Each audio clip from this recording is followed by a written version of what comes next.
बिस्मिल्लाहिर्रहमानिर्रहीम। अस्सलाम वालेकुम नाज़रीन, आप यूट्यूब चैनल देख रहे हैं, मैं इमरान खान हूँ। इससे पहले कि बाकी चीज़ें मैं आपके सामने रखूँ, पाकिस्तान में एक नई बहस छिड़ गई है DGISPR की प्रेस कॉन्फ्रेंस के बाद। लेकिन मैं पहले आपको एक चीज़ दिखाना चाहता हूँ। ये जो तस्वीर है ये है अमरीकी डायरेक्टर एंड सीक्रेट सर्विस की, और ये एक बहुत बड़ी ओहदेदार है, बहुत बड़ा ओहदा है इनके पास, और अमरीकी सीक्रेट सर्विस की डायरेक्टर है। इनका नाम है किम चेटल। ये जो खातून है इनको जिम्मेदार ठहराया गया, या इनके इदारे को जिम्मेदार ठहराया गया साबिक सदर डोनाल्ड ट्रंप के ऊपर जो कातलाना हमला हुआ उस हवाले से।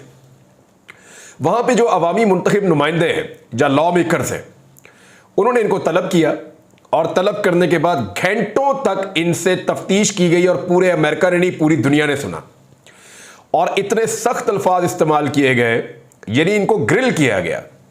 डोनाल्ड ट्रंप के ऊपर एक गोली चली है जिसमें उनकी जान बच गई है, उनके कान में एक चोट लगी है, और उसके बाद उनकी जान तो बच गई, लेकिन इस वाक़े के ऊपर पूरा अमेरिका हिल गया है। अब दोनों पार्टीज की जानिब से, यानी डेमोक्रेट्स भी और रिपब्लिकन्स भी, डोनाल्ड ट्रंप की पार्टी और जो बाइडेन की पार्टी, दोनों पॉलिटिकल पार्टीज के लोगों ने इनकी ऐसी की तैसी फेर कर रख दी है। इतने सख्त सवालात किए गए और इनको खंदा पेशानी से सारे सवालों के जवाब देने पड़े।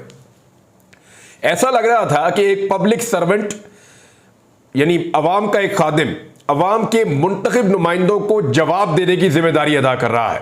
बड़े सख्त सवाल आए गए। यह भी कहा गया कि तुम्हें रिजाइन कर देना चाहिए, यह भी कहा गया कि तुम्हें तो नौकरी से निकाल देना चाहिए, यह भी कहा गया कि तुम बेवकूफ बना रही हो या झूठ बोल रही हो। जितने फैक्ट्स थे उसके ऊपर बड़े सख्त सवालात किए गए, बल्कि यहां तक किया गया कि यस और नो में जवाब चाहिए। ऐसा लग रहा था कि लगातार घंटों तक सीक्रेट सर्विस चीफ को डांट पड़ रही है वहां पे लगातार, और ये उनके लिए नॉर्मल था, यानी उनके लिए कोई बहुत बड़ी बात नहीं थी। उन्होंने ग्रिल करके रख दिया इनको, दुनिया भर के अखबारात में ये छपा है। लेकिन मजाल है कि सीक्रेट सर्विस ये कहे कि जनाब हमारी बेइज्जती हो गई या हमारे मुल्क के ऊपर अटैक हो गया। देखिए, अमेरिका को दुनिया में सुपर पावर माना जाता है, वो तरक्की याफ्ता ममालिक में सफ़े अव्वल पे है, लेकिन क्यों है, कभी इसके बारे में हमने सोचा? हम ये तो कहते हैं वो बहुत ताकतवर है, वो बहुत आगे है, बहुत तरक्की किया, लेकिन हम ये क्यों नहीं देखते कि उन्होंने ऐसा क्यों किया? उनके रवैये क्या है जमहूरियत को लेके, रूल ऑफ लॉ को लेके, फ्रीडम ऑफ स्पीच को लेके, अवामी मुंतखब नुमाइंदों को लेकर, जमहूरियत को लेकर उनके रवैये हमसे कितने मुख्तलिफ हैं। यानी क्या पाकिस्तान में आप ऐसा सोच भी सकते हैं? इस रैंक के ऑफिसर को तो छोड़े, आप छोटे मोटे ऑफिसर को बुला के नहीं पूछ सकते किसी एजेंसी के, सवाल ही पैदा नहीं होता।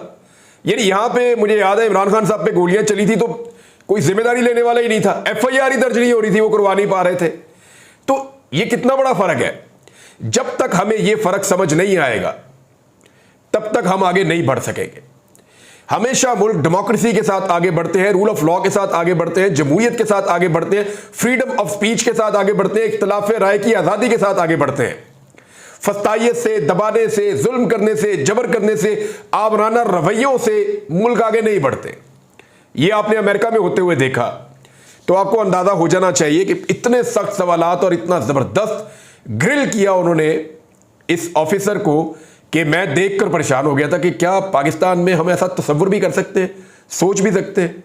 अब पाकिस्तान के अंदर DGISPR साहब की एक प्रेस कॉन्फ्रेंस हुई कल, उस हवाले से सहाफ़ियों ने बहुत ज़्यादा बात की, और बहुत सारे सहाफ़ियों ने बात की है। काशिफ अब्बासी साहब को मैं सुन रहा था, हमारे जो कोर्ट रिपोर्टर्स हैं उनको मैं सुन रहा था, दीगर जो सोशल मीडिया पे प्रोग्राम्स करते हैं सहाफ़ी, उनको मैं सुन रहा था। तो सबका ये कहना है कि सियासी माफिया जैसे अल्फाज का चुनाव नहीं होना चाहिए। यानी सियासी माफिया सियासतदानों को अंडरमाइन करने वाली बात है कि सियासी माफियाज हैं, सियासी टोले, इंतशारी टोले हैं। जब एक पॉलिटिकल पार्टी को ऐसे कहा जाता है तो फिर उधर से जवाब भी आता है। यानी मैं आपको ये बता देता हूँ कि जब ये किया गया तो फिर उसके बाद प्रेस कॉन्फ्रेंस हुई पाकिस्तान तहरीक-ए-इंसाफ की जानिब से, और जो चीज़ें अवॉइड की जा सकती थी वो चीज़ें अवॉइड नहीं हो सकी। यानी तहरीक-ए-इंसाफ ने फिर उसके बाद साबर मिट्ठू का जिक्र किया, जो समधी थे जनरल रिटायर कमर जावेद बाजवा साहब के। फिर जो बॉर्डर पे स्मगलिंग होती है उसका भी जिक्र किया। फिर जो जाली अकाउंट्स हैं उनका जिक्र किया, अयान अली का भी जिक्र आया, मोहसिन नकवी के अरबों का जिक्र आया। तो इस तरह फिर वो बहुत सारी चीज़ें उन्होंने कहा जी वहाँ पे भी जाके देखें, सारा ब्लेम जो है वो पाकिस्तान तहरीक-ए-इंसाफ पर ना डाला जाए। फिर डिजिटल दहशतगर्दी की जो इस्तिलाह है, इसको मैंने सर्च किया इंटरनेट पे, क्योंकि सोशल मीडिया का दौर है। मैंने इंटरनेट पे इसको सर्च किया, ये मुझे पूरी दुनिया में ये इस्तिलाह किसी भी मुल्क के अंदर इस्तेमाल होती हुई नहीं मिली। 200 के करीब मुल्क हैं, कहीं पे भी इससे पहले डिजिटल दहशतगर्दी या डिजिटल टेररिज्म की इस्तिलाह नहीं मिली। हाँ, साइबर टेररिज्म की इस्तिलाह मिली है। उसकी वजह यह है कि साइबर हमले किए जाते हैं और दहशतगर्द साइबर अटैक्स करते हैं, लेकिन वो एक्चुअली दहशतगर्द होते हैं। लेकिन जो इख्तलाफ राय है उसकी बुनियाद के ऊपर डिजिटल दहशतगर्दी, ये चीज़ हमने सिर्फ यहाँ पाकिस्तान में मैंने इसको सुना। इससे पहले मैंने इसको कहीं भी नहीं इसको सुना और कहीं भी नहीं मैं इसको पढ़ पाया। लेकिन पाकिस्तान में एक नई इस्तिलाह है, हो सकता है पाकिस्तान को देख के बाकी मुल्क इसको फ्यूचर में इस्तेमाल करें। अब एक चीज़ और है, इमरान खान साहब ने 9 मई के हवाले से, क्योंकि अब बात होना शुरू हो गई, तो इमरान खान साहब ने उसके हवाले से एक स्टेटमेंट दिया है। लेकिन इससे पहले मैं एक चीज़ आपको और बताता हूँ। ये प्रेस कॉन्फ्रेंस में कहा गया और बताया गया कि बन्नू में जो कुछ हुआ, वहाँ जो लॉ एंड ऑर्डर की जो रिस्पॉन्सिबिलिटी है वो सूबाई हुकूमत की है, कि वहाँ पे कानून नाफिज करना और मेंटेन करना चीज़ों को, अमन व अमान की जिम्मेदारी सूबाई हुकूमत की है, वो वफाक की नहीं है। लेकिन यहाँ एक सवाल लोगों ने उठाया और बड़ा वैलिड मुझे वो क्वेश्चन लगा, क्योंकि वो बड़ा वैलिड है, इसलिए मुझे यहाँ पे वो बात करनी पड़ेगी कि 9 मई को जो कुछ हुआ 2023 में, उसकी रिस्पॉन्सिबिलिटी आज तक उस वक्त की सूबाई हुकूमत पे नहीं डाली गई। कि लॉ एंड ऑर्डर को मेंटेन करना उस वक्त की सूबाई हुकूमत की रिस्पॉन्सिबिलिटी थी, या मोहसिन नकवी जिम्मेदार थे, या उस वक्त की पुलिस, IG, उनके ऊपर किसी किस्म की कोई रिस्पॉन्सिबिलिटी नहीं आई। लेकिन बन्नू में जो वाक़या हुआ अफसोसनाक, उसकी जिम्मेदारी सूबाई हुकूमत अली अमीन गंडापुर की हुकूमत पे पड़ गई। तो ये एक ऐसी चीज़ है, जब ये सवाल उठाया जाता है तो फिर बड़ा वैलिड लगता है। मिसाल के तौर पर जब ये कहा जाता है कि बॉर्डर से स्मगलिंग हो रही है, तो जब उसके काउंटर में ये कहा जाता है कि बॉर्डर के ऊपर तो सिक्योरिटी फोर्सेज हैं, तो फिर स्मगलिंग क्यों हो रही है, तो फिर ये सवाल बड़ा वैलिड लगता है। इस तरह बहुत सारे और सवाल आते हैं। इमरान खान साहब का एक मौक़िफ़ है और उन्होंने इसमें एक स्टेटमेंट दिया है, वो स्टेटमेंट मैं आपके सामने रखता हूं कि इमरान खान साहब क्या कह रहे हैं। इमरान खान साहब ने सहाफ़ियों से बात करते हुए बहुत सारी बातें की हैं। बातें करते करते उन्होंने कहा कि डॉक्टर यास्मीन राशिद ने कारकुनान को जिन्ना हाउस में दाखिल होने से रोका, हमारे 16 लोगों को शहीद किया गया, 3 लोगों की टांगें काटी गईं और 1 को माजूर किया गया, हमारे 10,000 लोगों को उठाया गया है और उनको सजा दी गई है। 9 मई की CCTV फुटेज ISI ने छुपाई है। ये इमरान खान साहब ने स्टेटमेंट दिया है। एक स्टेटमेंट जो है वो अली मोहम्मद खान साहब का भी है 9 मई के हवाले से, और बड़ा जज्बाती स्टेटमेंट है। पहले आपको मैं वो स्टेटमेंट सुना देता हूं। अली मोहम्मद खान साहब एक बड़े नरम आदमी हैं, वो बड़ा एहतियात के साथ बात करते हैं, बड़े अच्छे पॉलिटिशियन हैं और बड़े मजबूत आसाब के आदमी भी हैं। और इमरान खान साहब के साथ उनकी जो वाबस्तगी या उनके साथ जो उनका ताल्लुक है वो अब किसी तारुफ का मोहताज नहीं है। वो उनके वफादार साथियों में से एक हैं, लेकिन उनका अपना एक ख़ास किस्म का मजाज है जिसमें धीमापन है, और वो कुछ ज़्यादा लड़ाई झगड़े में और एकदम अग्रेसिव होने में वो बिलीव नहीं करते। वो शायद दिमाग से ज़्यादा काम लेने वाले लोगों में से है। तो उन्होंने कहा कि वो कॉलर से खींचना नहीं भूले हम, कोई मुजरिम नहीं, एक साबिक वजीर आज़म था वो, और वो बेइज्जती उसकी नहीं, उन 25 करोड़ लोगों की थी जिनका वो लीडर है। याद रखना, इमरान खान अकेला नहीं, 25 करोड़ हैं उसके साथ।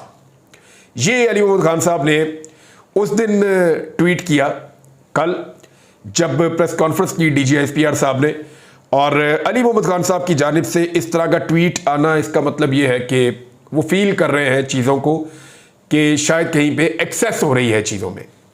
अच्छा नाज़रीन, एक प्रॉब्लम और भी हुआ। पाकिस्तान तहरीक इंसाफ की 13 खवातीन को जब छापा मारा गया कल सुबह और रऊफ हसन साहब को गिरफ्तार किया गया, अब देखते हैं उनको अदालत में पेश किया जाता है, क्या इल्ज़ाम लगते हैं, किस तरीके से फिर उनके वकील मुकदमा लड़ते हैं, कितने दिनों में वो बाहर आते हैं। वो तो छुट्टी लेकर चंद दिनों के लिए कहीं बाहर पाकिस्तान से जाना चाह रहे थे, लेकिन उनको छुट्टी मिली नहीं। इमरान खान साहब ने कहा जी आपका एक एक दिन कीमती, आप अपना काम करें रऊफ हसन साहब को, और उसके बाद रऊफ हसन साहब गिरफ्तार हो गए। और जब वो गिरफ्तार हुए हैं तो उनके साथ ही 13 खवातीन हैं पाकिस्तान तहरीक इंसाफ की जो गायब हो गई, यानी वहां से उनको उठा लिया गया पुलिस की जानिब से, और उन 13 खवातीन को भी साथ ले गई पुलिस। उन 13 खवातीन का पता करते करते पाकिस्तान तहरीक इंसाफ पहुंची पुलिस स्टेशन जो विमेन का है, वहां पे जाके पूछा, उन्होंने कहा जी यहाँ पे नहीं है। उन्होंने कहा जी हमने FIA के हवाले कर दिया है। तहरीक इंसाफ के लोगों ने जाके FIA से रब्ता किया, जो उनके लॉयर्स हैं, तो उन्होंने कहा जी, FIA ने कहा हमारे पास भी नहीं है।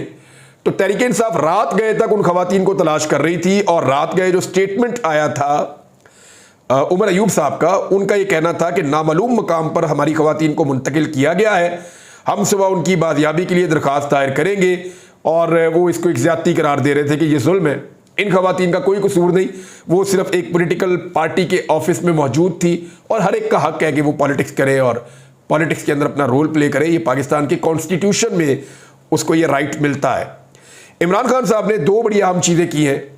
एक तो इमरान खान साहब की आज़ादी के लिए तहरीक शुरू होने जा रही है और इसका ऐलान जो है वो पाकिस्तान तहरीक इंसाफ के लीडर की जानिब से किया गया है और ये बताया गया है कि अब भूख हड़ताली कैंप भी लगाए जाएंगे, जिनका आगाज़ शायद खैबर पख्तूनख्वा से किया जाएगा, फिर पंजाब में लगाए जाएंगे और उसके बाद जो है वो उनकी आज़ादी के लिए बाकायदा एक तहरीक शुरू की जाएगी, जिसका इशारा पंजाब असम्बली में अपोजिशन लीडर ने भी दिया है और असद कैसर साहब ने भी ये बात की है और दीगर लीडर्स भी इसके बारे में बात कर रहे हैं। दूसरा, इमरान खान साहब ने कहा कि चीफ जस्टिस मेरे मुकदमात सुनने वाले बेंच में शामिल ना हो और इमरान खान साहब ने जजेस की कमेटी में दरखास्त दायर कर दी है।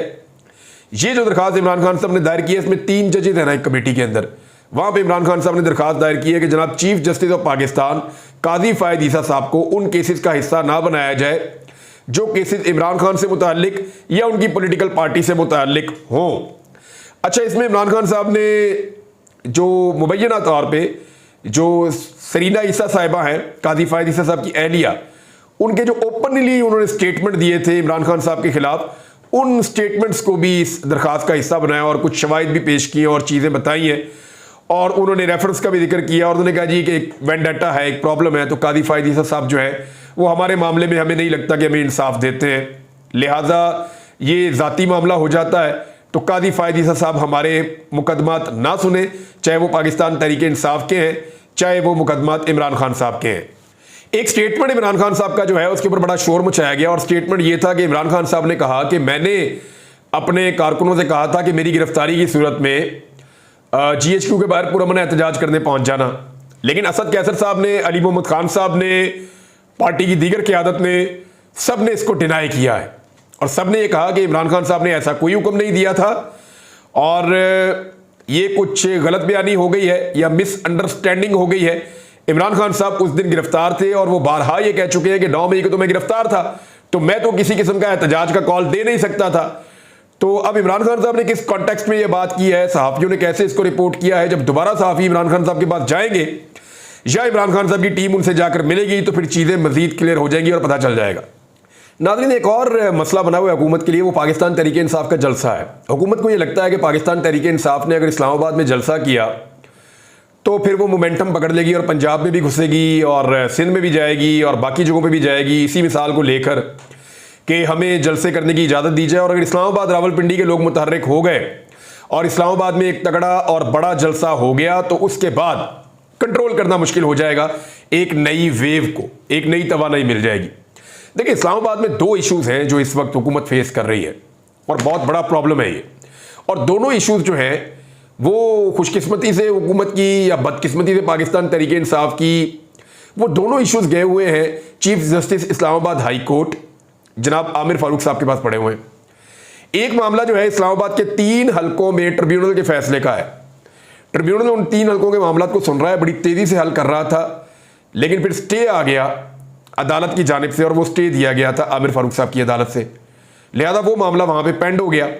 अब अगर इन 3 हलकों में ये बंद टूट जाता है और ये 3 हलके पाकिस्तान तहरीक इंसाफ को मिल जाते हैं तो उसके बाद फिर पूरे मुल्क के अंदर ये सिलसिला शुरू हो जाएगा और पत्तों की तरह जो है वो जाली 47 वाली सीटें जो है वो जड़ना शुरू हो जाएंगी और फॉर्म 45 वाले जो रियल जीते हुए उम्मीदवार हैं वो मैदान में और ऐवान में आना शुरू हो जाएंगे। एक तो ये प्रॉब्लम है। दूसरा प्रॉब्लम ये है कि अगर इस्लामाबाद से एक जलसे का मोमेंटम बनेगा तो वो कहां जाके रुकेगा इसको कोई कुछ नहीं कह सकता इसके बारे में।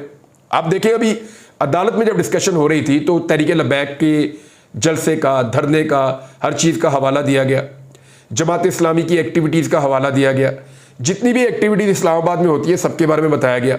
लेकिन हुकूमत ने कहा जी सारे जलसे करते हैं तो करें, यानी मुंह से तो नहीं कह रहे लेकिन उनका रद्देमल ऐसा ही है कि PTI को हम नहीं करने देंगे, बल्कि तहरीक इंसाफ को वो ये कह रहे हैं कि आप अगस्त के आखिरी हफ्ते में जाके जलसा करें, अभी आप नहीं कर सकते। तो चीफ जस्टिस ने कहा जी 14 अगस्त की तकरीबात है कि आप वो भी मनसूख कर देंगे।